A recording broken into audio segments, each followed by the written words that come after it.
മുക്സിന ഒരു നിമിഷം.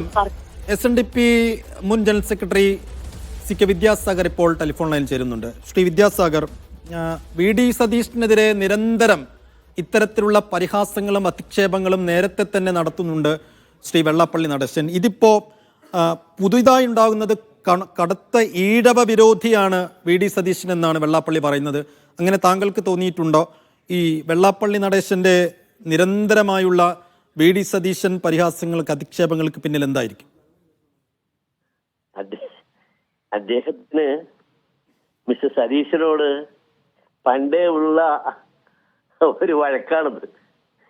അതായത് ഈ തെരഞ്ഞെടുപ്പ് കാലത്ത് ഈ ഒത്തിരി നേതാക്കള് സ്വാഭാവികമായ രീതിയിൽ പല സമുദായ നേതാക്കളെയൊക്കെ പോയി കാണുകയും അവരുടെയൊക്കെ ഒരു പിന്തുണ അഭ്യർത്ഥിക്കുകയൊക്കെ ചെയ്യാറുണ്ട്. പക്ഷേ എന്തുകൊണ്ടോ VD സതീശൻ അതിന് പോയില്ല. VD സതീശൻ മാത്രമല്ല, ഒത്തിരി മനുഷ്യന്മാര് നേതാക്കൾ പലരും തന്നെ അങ്ങനെ പോകണമെന്ന് തോന്നുന്നില്ല. അത് ഒരു പക്ഷേ ഈ അദ്ദേഹത്തിന്റെ പല നിലപാടുകളോടും അദ്ദേഹത്തിന്റെ പല സമീപനങ്ങളോടുമുള്ള വിയോജിപ്പ് കൊണ്ട് അതിന് തയ്യാറാകുന്നില്ല. അപ്പൊ അതിന് അതായത് VM സുധീരനാകട്ടെ, PS അച്യുതാനന്ദനാവട്ടെ, ഈ സതീശനാവട്ടെ, KC വേണുഗോപാലാകട്ടെ, ഇങ്ങനെ ഒത്തിരി നേതാക്കള് കേരളത്തിലെ നല്ലവണ്ണം പൊതുപ്രവർത്തന രംഗത്ത് ശോഭിച്ചു നിൽക്കുന്ന ധാരാളം മനുഷ്യര് അതിന് തയ്യാറാകുന്നില്ല. ഇദ്ദേഹം അന്ന് അങ്ങനെ ഒരു സമയത്ത് ഈ സ്ഥാനാർത്ഥിയെ തോൽപ്പിക്കണമെന്ന് പറഞ്ഞുകൊണ്ട് മിസ്റ്റർ സതീശൻ മത്സരിച്ച നിയോജക മണ്ഡലത്തില് ഓപ്പണായിട്ട് ചെന്ന് സമുദായ പ്രവർത്തകരെ മറ്റേ മീറ്റിംഗ് വിളിച്ചിട്ട് പരസ്യമായിട്ട് ഇങ്ങനെ പ്രസംഗിച്ചിട്ട് പോന്നു. പക്ഷെ അത് ഈ പ്രസംഗം അത് ചെവിയിൽ ഏറ്റിയില്ല, അതിന് ആരും നെഞ്ചേറ്റിയില്ല, സ്വീകരിച്ചില്ല. സതീശനെ അറിയാവുന്ന ആ പ്രദേശത്തെ അയാളുടെ പൊതുപ്രവർത്തനത്തിന്റെ രീതികളെ പറ്റിയിട്ടും നന്മകളെ പറ്റിയിട്ടും ഒക്കെ അറിയാവുന്ന മനുഷ്യന്മാര് സതീശന് നല്ല ഭൂരിപക്ഷം കൊടുത്ത് അവിടുന്ന് ജയിപ്പിക്കുകയും ചെയ്തു.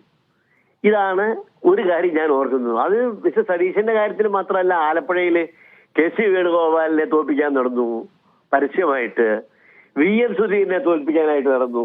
KCയോടും സുധീരനോടും ഒക്കെ ഉള്ളതിനേക്കാൾ കലിപ്പ് ഇദ്ദേഹത്തിന് സതീശനോടുണ്ട്. അതിപ്പോ തെരഞ്ഞെടുപ്പ് കാലത്ത് പിന്തുണ തേടി അദ്ദേഹത്തിന്റെ അരമനയിലേക്ക് എത്താത്തതുകൊണ്ട് മാത്രം പരമപന്നനാണ് എന്നൊക്കെ വിളിക്കേണ്ടി വരും. മറ്റെന്തെങ്കിലും കാരണങ്ങളുണ്ടാവും? പുതിയ രാഷ്ട്രീയ പരിസരത്തിലുള്ള ഒരു പുതിയ കാരണം ഉണ്ടാവുമോ ഇങ്ങനെ കടന്നാക്രമിക്കുന്നതിന് പിന്നിൽ?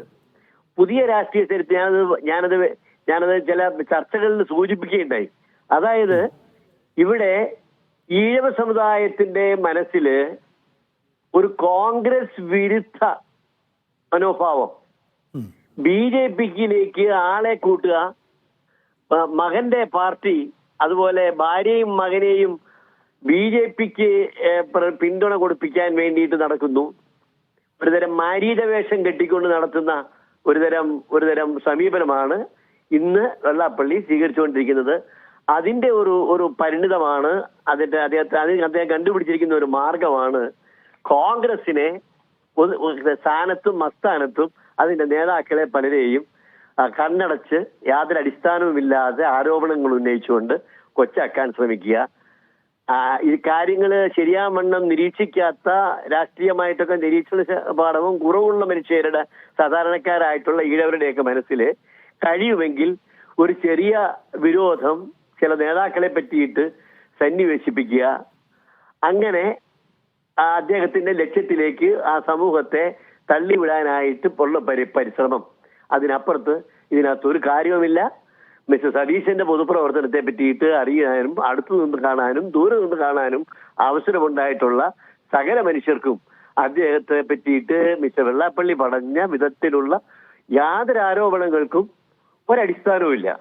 പിന്നെ രാഷ്ട്രീയ നേതാക്കൾ തമ്മിൽ അവരുടെ പാർട്ടിയിൽ എന്തെങ്കിലുമൊക്കെ അഭിപ്രായ വ്യത്യാസങ്ങൾ അങ്ങോട്ടോ ഇങ്ങോട്ടോ ഉണ്ടായെല്ലാം അതെല്ലാം ജാതി വിരോധത്തിന്റെ പേരിലാണ്, ഈഴവ വിരോധത്തിന്റെ പേരിലാണ് എന്നൊക്കെ പറയാന്ന് പറഞ്ഞു കഴിഞ്ഞാൽ അത് ഭയങ്കര എന്താ പറയാ, സ്ഥാനത്തിരുന്നു കൊണ്ട് അദ്ദേഹം ഇരിക്കുന്ന സ്ഥാനത്തിന്റെ വില കളയുന്ന വിധത്തിലുള്ള ഒരഭിപ്രായമാണെന്നാണ് എനിക്ക് തോന്നുന്നത്.